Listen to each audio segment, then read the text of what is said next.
Turning now to the economy, the AI revolution in the job force continues. Go and put this up here on the screen. This is a tweet from Senator Bernie Sanders. Quote, "Stop hiring humans," a new billboard says. "The era of AI employees is here." Billboards across the country promoting the replacement of millions of jobs with AI and robotics. Great idea. One simple question. How will those displaced workers survive when there are no jobs or income for them? This is increasingly the question that many companies and young people are going to have to answer. Let's put this up here on the screen. It backs up much of what I have been saying now, is that, quote, more big companies bet they can still grow without hiring.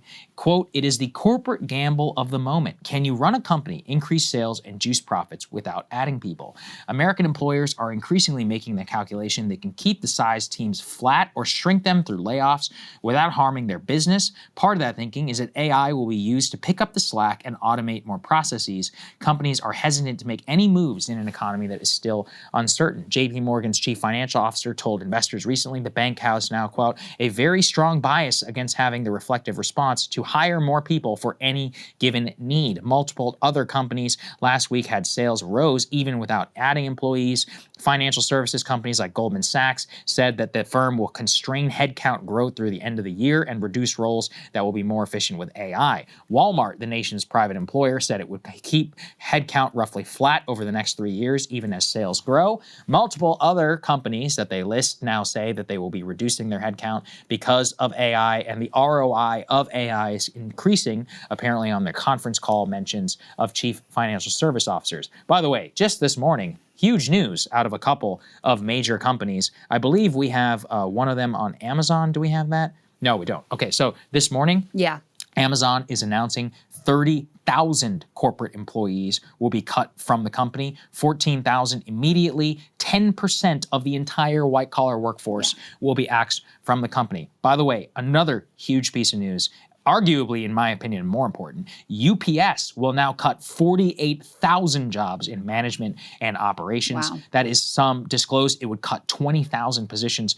previously. Shares, by the way, are up 12% in pre-market trading. So Wall Street loves when you fire people. The fact that UPS is going to fire 48,000 management and operations people shows that, and by the way, that the stock goes up. That actually might be the most AI firing of all time, because now is the time when you don't fire people, because we're going into Christmas season, November and December. That's usually when they surge temporary hiring. They may actually still do that just for the average packers, shippers, delivery people, etc. But the management and operations, they're probably just trying to automate all of those procedures. I mean, it's grim out here. You're cutting 10% of people at Amazon. Again, November, December, the busiest months at the whole company, some 10% of your entire workforce before Christmas. Now you have UPS here being fired, 48,000 people. You have the open acknowledgement. I've talked here about how AI is just like more Excel corporate sludge 90% of the time. Is you no longer have to have a guy who takes minutes for a meeting. It summarizes your stuff. It can help you put PowerPoints together. It can check your commas, your periods, and your footnotes and automate them. That's usually the grunt work that most 22-year-olds get hired in the white-collar workforce. And now all of those are slowly starting to erode. So if you're a new hire out there and you took some $50,000, $60,000 in debt, you're screwed. You're screwed. It's dark. It's dark. It is. Yeah. And I mean, and it's here, right? This is not coming, it's here. You're going to see it through two different modes. One is these, big layoffs like we're seeing with Amazon and UPS. Both of them are, important industry leaders, both within their space and also nationally. Other companies are going to see that and follow suit. Amazon also, we covered last week, New York Times got their hands on internal documents showing that they're planning to get rid of 600,000 blue-collar workers over the coming years. With those, because Amazon has such extraordinary churn, they're just planning as people leave because they can no longer take the physical stress and burden of working in an Amazon warehouse or as an Amazon delivery driver. As those people leave, they're just not going to be replaced. And I think we're going to see a lot of that too. And that's what these companies who spoke to the Wall Street Journal, that's what they're indicating is, Susie left. Normally we'd hire to replace Susie. Now we're just not going to. We're just going to allow that sort of churn to lower our overall headcount and sub in AI to make our existing workforce, pick up all the slack for the workers that no longer are here. And yes, of course, all the incentives, all of the Wall Street incentives are to move in that direction. So, I mean, I really appreciate Bernie, God bless him. Like, he must have the most incredible genetics because man has not slowed down, still extremely sharp, still absolutely with it in terms of the threats that is facing the American workforce, really the global workforce at this point. And here's the other thing. Let's put C4 up on the screen and then we can get Saagar's pullout from this. But Wall Street Journal also had a piece about the economy that's great for parents, lousy for their grown-up kids. So, if you're someone who was able to get your college education, was relatively inexpensive, and you at that point in time, you could just get a job out of college, stable career, climb your way up the ladder. Housing was a lot less expensive. Healthcare was a lot less expensive. Now you have assets, now you're in the stock market, your 401k, all those sorts of things are doing good.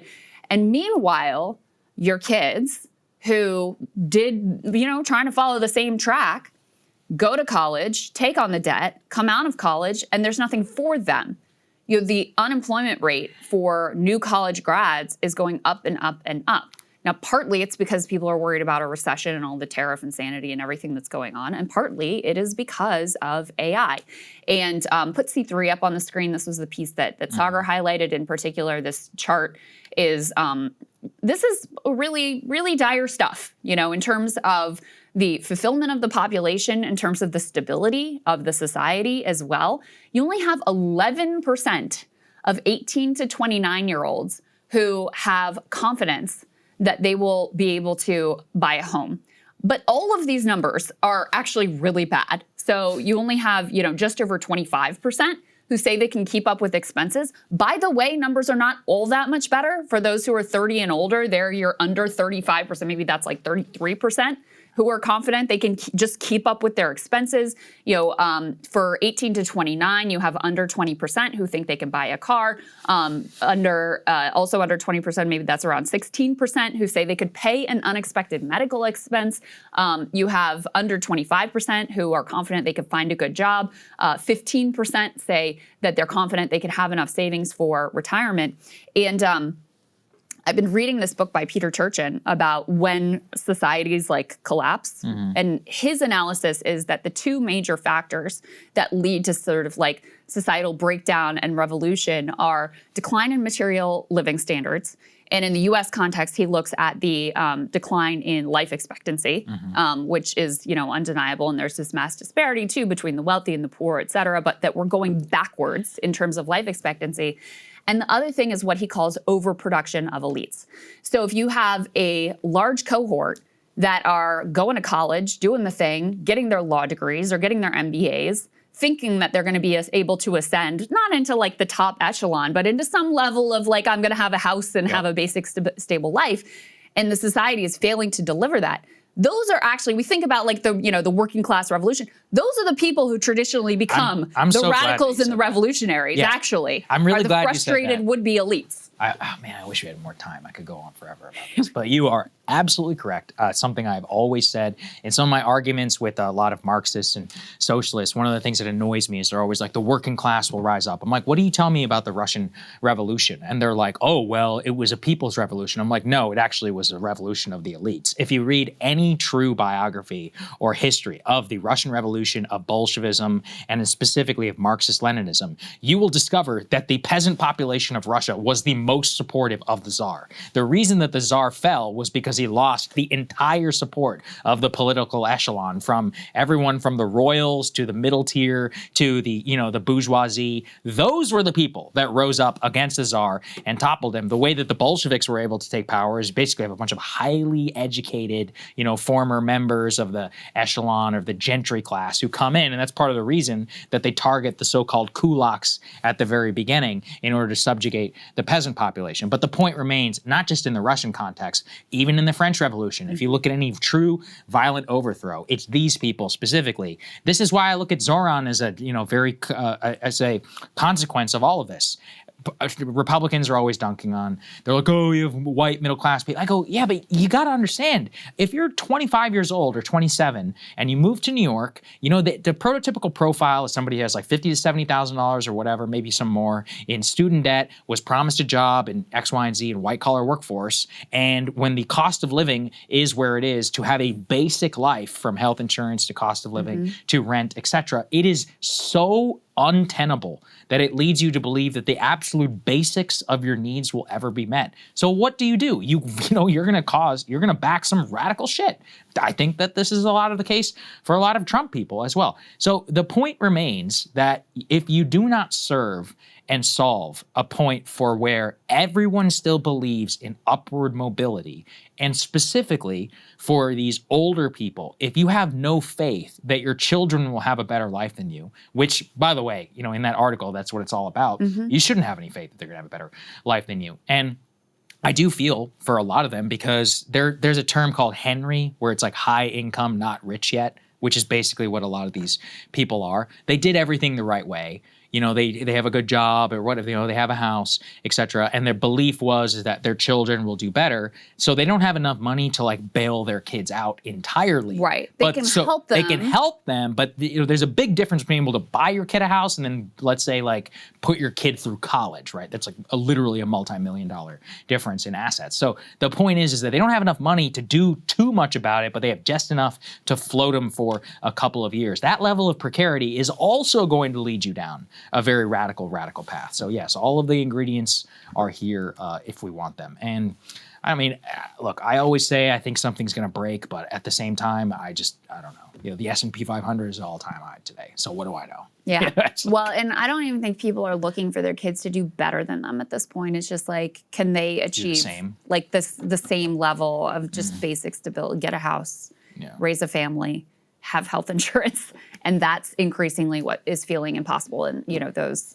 numbers of how young people feel about their own economic situation. And that's the other thing. Can you really tell them they're wrong? No, they're obviously, of course not. You know, they're absolutely. Of course not. I mean, the competition, you know, just to get into college, and then you come out of college, and AI's taking all the jobs. Then I think you already, even before AI, had this issue and declining material circumstances and parents feeling like their kids aren't going to be able to achieve what they were, and all this stress. I mean, that's what leads to like the varsity blues situation where people are so desperate. Oh my God, I've got to do whatever I can, make sure my kid gets some sort of an elite slot. And, you know, so you already had that. And now you have AI coming in and decimating the type of jobs that typically would go to new college grads or new law school grads even.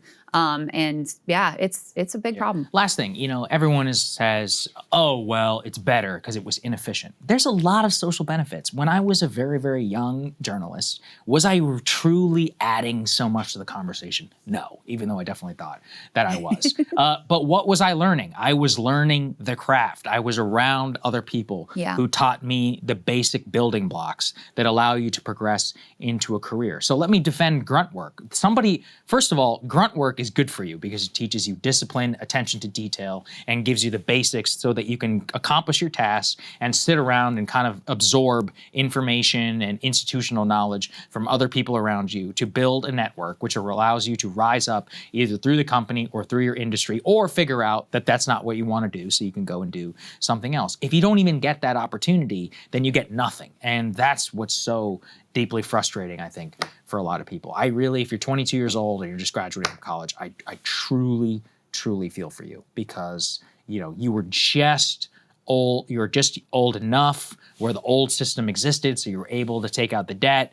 You probably still believed in the dream at that time, and now you're just smashing into reality. And, you know, it's going to be a tough climb out. Hey, if you like that video, hit the like button or leave a comment below. It really helps get the show to more people. And if you'd like to get the full show ad-free and in your inbox every morning, you can sign up at breakingpoints.com. That's right. Get the full show, help support the future of independent media at breakingpoints.com.